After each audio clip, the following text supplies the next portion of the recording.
በዛሬው ቪዲዮአችን ስለ አርቲስት ሉላ ገዙ ያልተሰሙ ሚስጥሮችን ይዘን መጥተናል።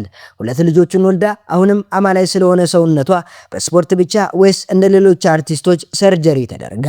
እውነተኛ መረጃ አሰናድተናል።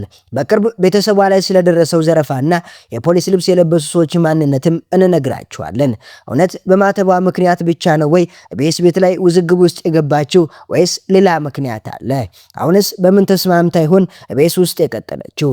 የምንላችሁ ይኖረናል። ስለ ቀድሞ ትዳር መፍረስ እውነታና አሁን ልታገባው ስለሆነ የከተማችን ወጣቱ ባለሀብት ማንነት ያሉን መረጃዎችም እናጋራችኋለን። እስካሁን የትም ቦታ ያልተናገረችው የሴንሴሽን ማስታወቂያ በመስራቷ የደረሰባት ጉዳትም የምንላችኋለ። እነዚህን ጨምሮ ስለ ሉላ የትም ያልተሰሙ ሚስጥሮችን ከቅርብ ሰዎች ባገኘነው መረጃ መሰረት አሰናድተን ወደ እናንተ ይዘን መጥተናል።